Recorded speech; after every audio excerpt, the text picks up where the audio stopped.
shortly introduced Mateja Jeraj, the next speaker. She obtained her PhD in history in 2003 at the Faculty of Arts at the University of Ljubljana. She is employed in the archives of the Republic of Slovenia and has worked as an archivist since 1980. She is responsible for the field of political organization in the archive. She researches Slovene history after World War II, particularly political organization, women's movement, and political trials. And of course, she deals with archival science. And like Tulia said before, the stage is yours.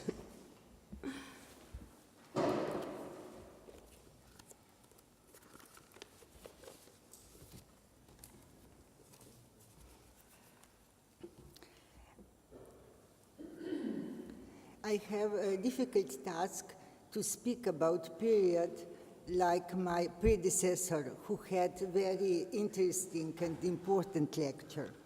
But I'll try to say something new.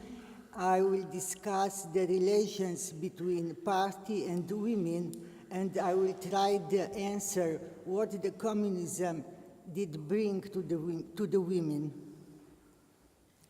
After World War II, Slovenia was one of the republics of the second socialist Yugoslav state. In the single-party system, the Communist Party of Yugoslavia, later the League of Communists, had a decisive influence in all areas of public life. Therefore, the subject and forum of women's movement depended on the point of view of the communist leaders. The Yugoslav Party is highly centralized, and the Slovene Party was only one of the republic branches of the Federal Party. So it is quite impossible to talk about the role of women in Slovenia without a Yugoslav frame. The drafter of party policies on women and gender relations was Vida Tomšič. She was a Slovenian lawyer, pre-war communist, an important member of partisan movement during the war, and one of the leading political personalities after it. Slovene and Yugoslav communists formed their attitude to the issue of women on the basis of the Marxist theory and practical experience in the Soviet Union. In socialism, women were supposed to be equal partners of men in private as well as in economic and political life. But in fact, these rights had to be more or less harmonized with the political goals. At the Fifth Yugoslav Communist Party conference, held in 1940, Vida Tomšič presented the paper entitled The Work of the Communist Party of Yugoslavia Among Women, in which she outlined the official party program in women's field. In the name of the party, she promised Yugoslav women maternity leave, kindergartens, protection from harmful labor, public services, medical care, the legal equality of legitimate and illegitimate children, equality in education and professional life, equal pay for equal work, passive and active voting rights, and the right to abortion for social reasons. How to achieve all these rights? The party linked the emancipation of women to the social transformation of society and the liberation of humanity from all forms of exploitation. Women could achieve absolute equality only through the revolutionary struggle to eliminate class society. So, women's political activity was to be channeled solely into the revolutionary movement of the Communist Party. Like the other similar parties following the Soviet model, Tomšič and the other Yugoslav party leaders opposed any form of women's associations outside such class struggle. The functioning of independent women's societies with different political beliefs, which had been supporting women's rights from the beginning of the 20th century, was understood as a lonely struggle of women against men, and as such, not be able to gain wider support nor to obtain a sustainable result. It was labeled as bourgeois feminist movement, which had a distinct negative connotation in the communist terminology. Such activity was perceived not only as pointless but even harmful. It was supposed to cover up class causes of unequal position of women, withdraw them from common struggle with men, and break the unity of revolutionary forces. Any benevolence towards feminism was characterized as remains of bourgeois ideas and as attempt to undermine the leading role of the Communist Party in the struggle of equality of women. In the women area, the party did not tolerate any competition, as was the case in all other areas. But it was not easy to motivate women to follow revolutionary ideas. The Yugoslav Party, like other communist parties, did not allow women's independent party organization, but it complied with Lenin's advices to establish specific bodies within the party. Their goal was to convince women of the well-founded class struggle, to provide them appropriate education, to link them together, and to keep them under the party's influence. Vida Tomšić was the opinion that women who, while the majority of them was not used to appearing in public, would overcome uncertainty and fear more easily within women groups.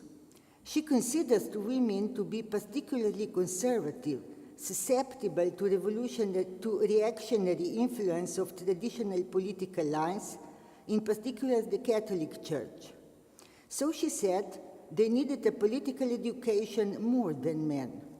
She frequently spoke of the work amongst and with women, usually having in view the need of women for someone to guide, link, and lead them. Such leadership was of particular significance during the Second World War, at the time of the ongoing socialist revolution, when the support of women was extremely important. The party leadership decided, more or less forced by the circumstances, to establish the anti-fascist front of women. It would not have been established if party could attract a sufficient number of women into the national liberation movement without the support of women's organization. Anti-Fascist Front of Women of Yugoslavia was founded in December 1942. Similar organizations were established also in the other parts of Yugoslavia, in Slovenia in 1943 under the name Slovenian Anti-Fascist Women Association. Following the war, political leadership of the Second Yugoslavia aimed to adopt legislation that would help women attain equality in all areas in life. The woman was not supposed to be merely a mother and a housewife, but also an employed, educated, and politically active person. Therefore, the socialist state should ensure that women get an equal status in the family and society. But it was not enough to change the laws. In the whole Yugoslav state, including Slovenia, old patriarchal values were deeply rooted. It was not possible to expect that men would accept different role of their wives and daughters without resistance. Also, there were some women who were not willing or able to accept new way of life. Since material resources of a young state devastated in war were scarce, all institutions to facilitate women's employment and political work could not have been established. It was clear that equality was not to be achieved easily, so the party still needed some help. It didn't hesitate to dissolve all pre-women's societies. Some of their members did not survive the war, others were old, ill, and tired. Some opposed the communist revolution and were condemned for anti-state activities, spent years in prisons. Some joined the partisan movement under the leadership of the Communist Party and continued their work after the liberation. They were all aware of the work carried out by the former women's societies, but the party leadership wanted to create the impression that the Communist Party was the only organization fighting for the equality of women, and made every effort that the past women's movement was gradually forgotten. A large part of archived materials on women's work was destroyed during the war, and a substantial part of what was left disappeared after it. The Anti-Fascist Front of Women was a different case. The party did not dissolve it because it was not being able to call the women to shape a new state without the support of women's organization. The Slovenian Anti-Fascist Women Association took the name the Anti-Fascist Front of Women, like in other parts of Yugoslavia, and was part of Anti-Fascist Front of Women of Yugoslavia. It was the only women's organization in the state after the Second World War. But it didn't have a feminist character in style of former women's society. It was one of the mass organizations established by the Yugoslav Party following the Soviet example with the purpose to help re-educate its citizens in the socialist spirit. Like other similar organizations, the Anti-Fascist Front of Women had its leadership and bodies functioning within specific administrative territorial units. Their activities in the respective republics were headed by main committees. The highest body in the state was the Central Committee.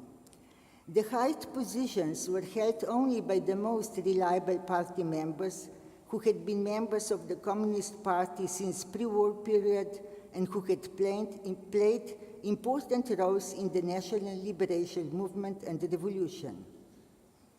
This was characteristic of all the other mass organizations, trade unions, for example, that were also members of the widest mass organization in the country, People's Front, which intended to unite all citizens regardless of the social or ideological background. But it is important to stress out that the Communist Party afforded the women organization a different treatment. While Slovenian political leaders encouraged other organizations to be as active as possible, the representatives of the women's organizations were constantly warned, like this. It is of utmost importance to make the Women's Front completely aware of the fact that it is not something special, answering its own purpose, but only the part of the Liberation Front, which is a nationwide political organization. There were at least two reasons. One was the fear present in Slovenia as well as in other parts of Yugoslavia that feminism would prevail within the women's organization, particularly in towns where the former women's societies had had a great influence before the war. The other reason was the fact that the Women's Front was envisaged as a temporary organization from its beginning, and its field of work was to be gradually overtaken by the People's or Liberation Front. In the article published in 1944 in the women's magazine Naša žena, Vida Tomšič wrote quite clearly, "Separate women's organizations as suitable only when and as long as their task is to arouse the backward women masses and lead them to political life, to the common struggle of the entire nation by providing them a particular and more accessible way. Therefore, the organizations are supposed to support women's first steps into public life, to overcome prejudice that was socially inbred in women and in society and hindered their direct entrance into the political life." In fact, the Women's Front had a double role. It had to take care of the political education of women on the one hand, and on the other, it was supposed to provide conditions for women to become all that party expected them to be: caring mothers, good workers, and politically active citizens. The party leadership's point of view was that women's equality was the issue of the society as a whole, but in the situation where men were not used to participate in women's matters, they pragmatically stressed that women themselves should deal with their specific concerns. Thus, the Women's Front took care of the women's education, their health and social security, child care and similar, and in addition carried out all the tasks delegated by the party leadership in respect of the current political and economic situation in the country. Therefore, the Women's Front was never a combative organization endeavoring only to achieve women's rights. In fact, the political leaders never desired for an immediate and full equality of women. They were aware that the political opponents often used the fear the communists want to introduce great changes into family life. So the party leaders tried to prove the opposite. And in fact, their plans were nothing of the sort. Many of them were well acquainted with the Soviet Union situation after the October Revolution and had no wish to repeat their mistakes. They witnessed the confusion and disorder caused by the conception of free love and abandonment of traditional family life. The Yugoslav party leaders did not want women to give up their family duties for sake of participating in public life, did not wish that women would reject traditional women's tasks, care and love for children. The achievement of women's equality in Yugoslavia and Slovenia had yet another distinguishing feature. Although the equality of women was dictated by the Marxist and Leninist theory, the communist leaders frequently stressed that Yugoslav women had not gained equality through parliament, but won it by participating in the Liberation War and People's Revolution. So women earned their equality and their endeavors should not stop at that point. The political leadership provided for a theoretical equality of women by amending legislation, but women should want to make real use of it. They should earn it in the future. Women should not get political positions due to gender representation, but solely due to their competencies. The principle of proportionate representation as to the gender in a particular body was considered to be absolutely incorrect. Thus, the addressing of the women's issues was taken over by the state, and therefore some named this period state feminism. Women were only given a portion of equality they needed to fulfill all the tasks determined by the party leadership, and the role of the Women's Front was to find suitable forum for the fulfillment of these tasks. Some forums were more or less permanent: congresses, conferences, meetings, exhibitions, courses, press. Others were temporary. And what was the activity of women's organization in practical life? During the first post-war year, the help of women was needed almost everywhere. Homes, roads, and factories devastated in war had to be restored or built anew. Fields needed to be cultivated. Orphans and disabled required care. There were not enough social and health institutions. Doctors, teachers, and nurses were scarce. All the same, political tasks were considered to be more important. The new state was inseparably linked to the cooperation of citizens of both genders in the combat against political opponents. Women were fully prepared to clear away consequences of war, and the party leadership was satisfied with their work in social and economic field, but reproached them to neglect the political education. The year 1947 was dedicated mainly to the implementation of the 5-year plan. Therefore, the maximum number of women had to be included into the production. Throughout the year, the propaganda to promote employment of women was carried out. The ideal was set, representing a woman equal to men at the workplace, a woman able to accomplish everything, even fly a plane. Since rural areas faced a higher rate of women's unemployment than urban ones, the party delegated a task to the Women's Front to try to influence primarily country women. The reformation of rural areas according to socialist model eventually became one of the most important tasks of the women's organizations, but they were not able to accomplish it. In fact, that was to be expected. The mentality of rural population was the most difficult to influence. From then on, the Women's Front was ever more frequently criticized for not having used its activity for political work.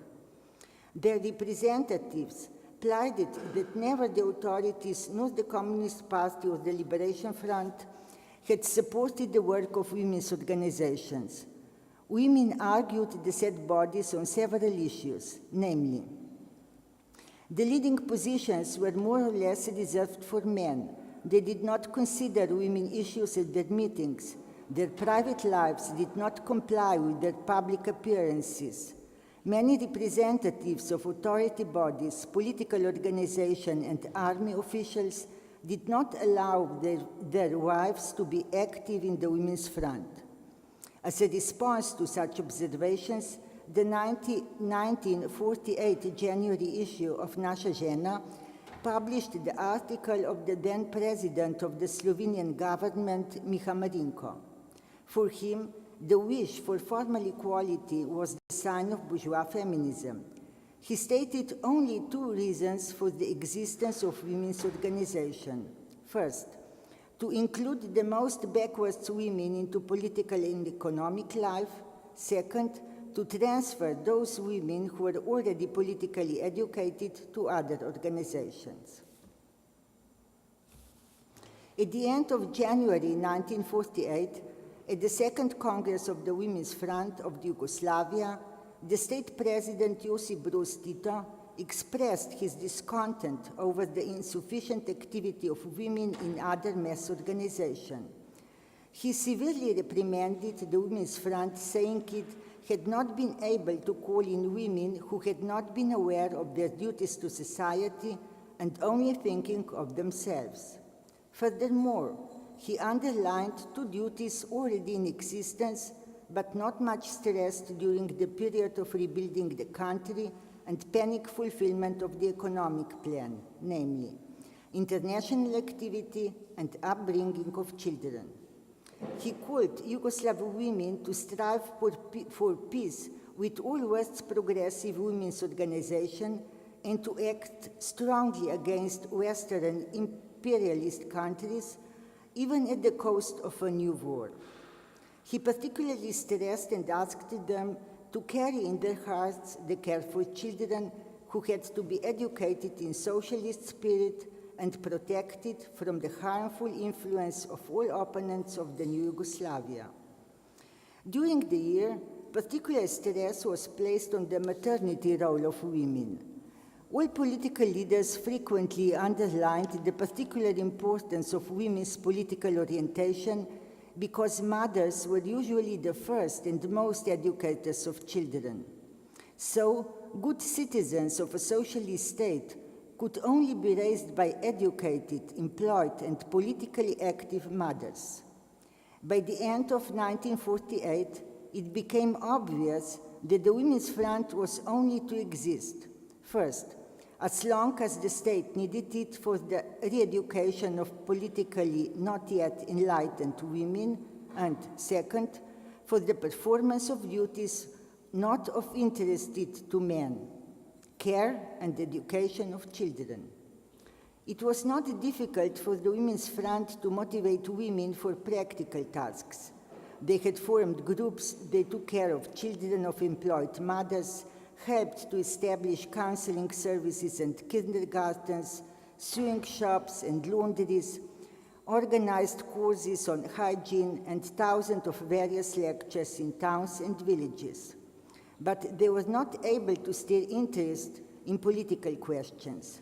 Quite to the contrary, the more the women's organization stressed political education, the weaker was the interest of women to be active within it.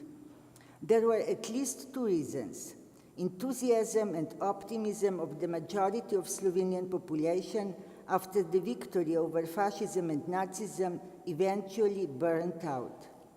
Immediately after the war, the communist authority was supported by the substantial part of the population.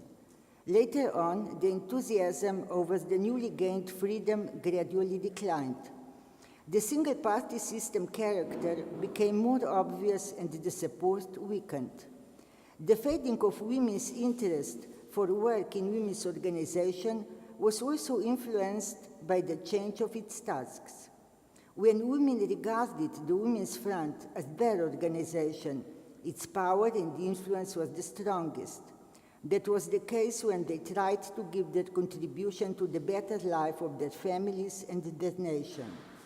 The fact is that the Women's Front was the most successful when it did not take account of all party instructions, and vice versa. The more it was devoted to political education, the less successful it became. Therefore, it was easier to motivate women during the first post-war period. Afterwards, the circumstances changed. The state was, at least to the minimum extent, able to provide means and personnel for social institutions, and the help of women was no longer needed as much as before. The obsession of the political leadership with the inner and outer enemy was ever growing, in particular after the dispute with the Soviet Union in 1948. Political education became the priority task of all mass organizations, in particular in rural areas. The Women's Front was not the only organization to be criticized by the party leadership. Its position differed from other mass organizations only because it was an entirely women's organization, and as such, a permanent threat of the outburst of the bourgeois feminism. The fear of feminism provoked the party to criticize women organizations ever again and constantly restrain their competencies. In 1950, the party leadership forced the women's organization committees to reshape to a kind of sections within the Liberation Front. The women's organization was not permitted to have its own professional political staff. All its tasks were carried out by the volunteers, and the Liberation Front was presumed to take care of the organizational and administrative matters. Only the women able to have in resolving specific issues were supposed to act. Teachers, professors, doctors, nurses, social workers, and so on. The topics of women's press was to be based largely on education of women as mothers. Women's newspapers should have dealt with all problems burdening employed mothers, teach them on health and education issues, encourage better hygiene and home arrangement. The Women's Front lost its organizational independence as well as the opportunity for any kind of independent political work. As far as Slovenia is concerned, the changes were noted at once. The work came to a stand because a great deal of women, ex-professionals of Women's Front, were appointed to new workplaces, and the rest waited for the directives from above. Rumors on the dissolution of women's organization were spreading. Old frictions between the Liberation Front activists and the women activists continued. Some of the Women's Front committees ceased their activities. Some said that women belonged only to the kitchen, and so on. The leadership of the Slovenian Women's Organization tried to fulfill its duties, but was not very successful in new conditions. Changes were far from being over. The introduction of workers' self-government was followed by the change method of political work. Upfront and rough methods of combat against political enemies were considered unsuccessful and generating more resistance than sympathies. Therefore, they had to be replaced by more acceptable methods, but they should not weaken the leading role of the party. The party wanted to create a democratic appearance by stressing the role of the People's Liberation Front, which was renamed the Socialist Alliance of Working People in 1953. Its role was to take care of the education of all citizens. Thus, the party considers the Women's Front to be more or less useless. It was proclaimed dissolved on the Fourth Yugoslav Women's Organization Congress in September 1953 on the premise that any separation of women into a specific political organization only held back their involvement in the general social and political life and adversely affected the achievement of their equality. The Congress suggested that the Women's Societies Association be established in place of the Women's Front. From then on, the women's activities were to be carried out within various organizations and societies intended to broaden the women's cultural horizons, take care of their health, inform them on their rights, motivate them for professional education, promote the improvement of living conditions, and at the same time contribute to changing old views of the role of women in society. There were even doubts about the reasonableness of the existence of any kind of entirely women's societies, but the political leaders decided in favor of their establishment with the view of Yugoslav further cooperation in the international women's movement. And now, a few words about the events after 1953. Following the dissolution of the Women's Front, its committees were renamed the Initiative Committees of the Women's Societies Association, but had no members nor the working program. In Slovenia, this association was founded only in 1955. It was managed by the Republic Committee with several commissions: for protection and mother and child, help to families, household education, for work with students, for propaganda and press. By 1960, district committees were formed throughout Slovenia, and the Women's Societies Association was active by the 1962, when it was transformed into the Slovenian Conference for the Social Activity of Women. Its tasks were to monitor and examine the status of women in society and to promote activity of women in political life. In 1976, the role of the said conference was taken over by the Council of Socio-Economical and Political Issues on the status of women operating within the presidency of the Socialist Alliance of Working People. Yugoslav state took part in the efforts of the international organizations, United Nations, UNESCO, to improve women's status in the world, in particular during the 70s and 80s. On numerous international congresses and conferences on women's issues, Yugoslavia was represented by Vida Tomšić, also a member of various United Nations working bodies on women's and social issues. She represented the official Yugoslav position, but as the leading political figure, she had often been wholly or partly responsible for the formal party line on women's and gender issues. She contributed a great deal to the new legislation issued during the whole socialist period.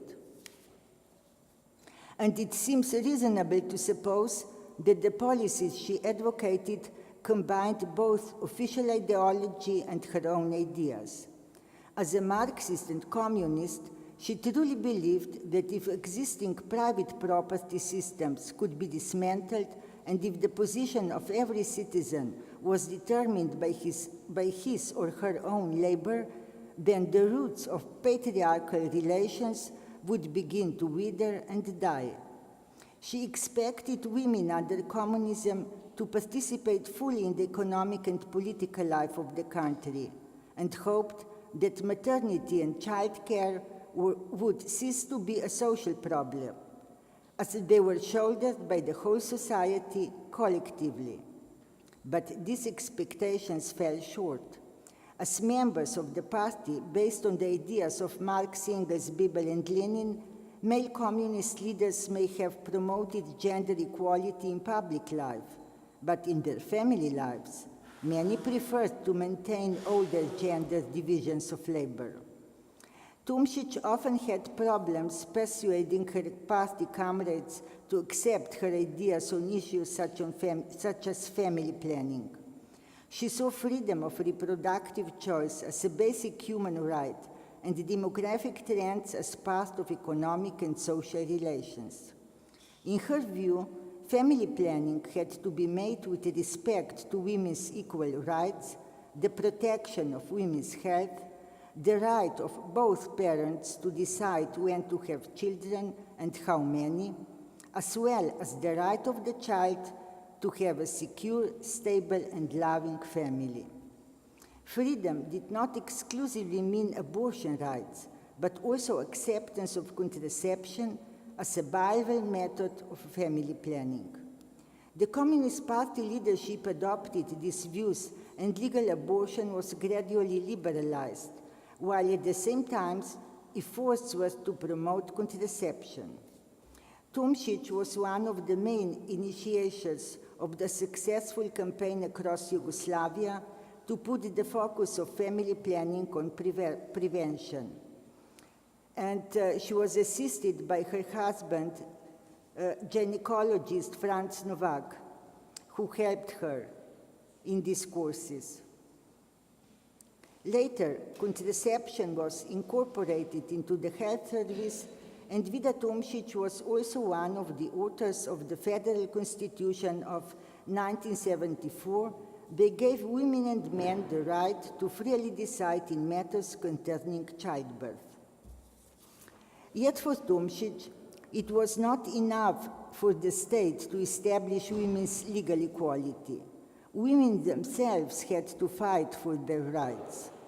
She would say that Yugoslav women had not done enough, and they had to find time to participate in the political struggle for the new economic and political world order against neocolonialism, racism, and imperialism. In mid-80s, when the political climate experienced a substantial shift towards democracy, Slovenia was washed by the second wave of feminism spreading throughout Western societies in that period.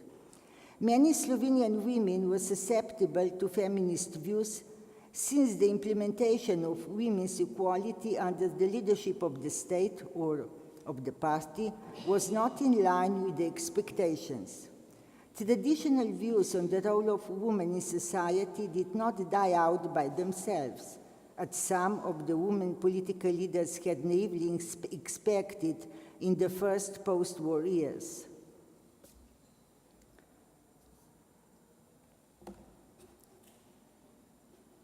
Excuse me for a moment. In the end, we would like to look at what has socialism actually brought to women. Feminism had been declared an unnecessary, even harmful bourgeois phenomenon, and all women's civil organization from pre-war times had been abolished. The Women's Front may not have been generally favored.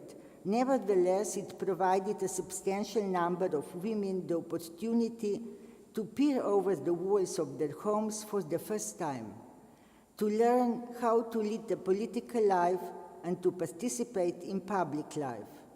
The activity of the Women's Societies Association and its successors, improvement of economic and external political position, endeavors of the Communist Party and the Social Alliance of Working People, and in particular, the further shaping of women-friendly legislation, eventually enabled women in Slovenia and Yugoslavia to reconcile their maternity role with professional and political activities more easily.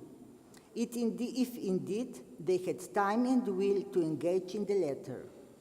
Doubtlessly, the position of Slovenian women improved substantially after the World War II and in more than one way outpassed economically stronger and more developed countries. The payment difference between men and women amounted. Childcare was provided to a constantly growing number of preschool and school children. The number of school kitchens, sewing shops, and laundries grew. Healthcare reached the most distant places. Maternity leave was steadily prolonged and lasted 12 months in 1986. Women got the right to decide freely on the birth of a child. All the same, the employed women still carried a double burden. Women's representation in political bodies was still not adequate. In professional life, it was more difficult for women to advance. In short, deeply rooted conception of women's professional activity being rather a contribution to family budget than a creative need could not have been eradicated, but even by the fact that in last decades of the 20th century, in average, women were better educated than men. Changes brought about by the constitution of the new independent Slovenian state did not support stronger emancipation of women despite the substantial number of active women's groups and associations, women's forums of political parties, and so on. As in other ex-socialist countries of Central and Eastern Europe, the position of Slovenian women aggravated after the introduction of parliamentary democracy and market economy. Social differences are bigger, the number of women in political life is not yet satisfactory. Often women are most affected by the unemployment, childcare is more expensive and harder to reach, equal pay is no longer guaranteed, more attractive positions are linked to gender or age requirements, the number of opponents of the right to freely decide on the birth of children is increasing, even though this right is still precisely written in the Constitution of the Republic of Slovenia. Vida Tomšič remained interested in women's issues right up until the end of her life on December 1998. She noted that the situation of women has deteriorated in many ways, but she was known to say that Slovenian women would never let anybody take away the rights they had gained. Can we share her hope? If you have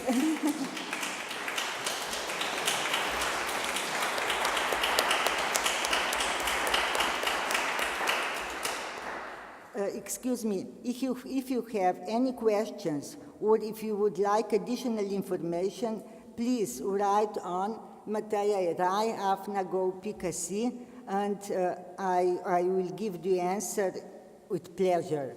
But now it's a bit late and we are tired and I prefer to answer in written form by mail. Okay. Okay. Thank you. Yeah.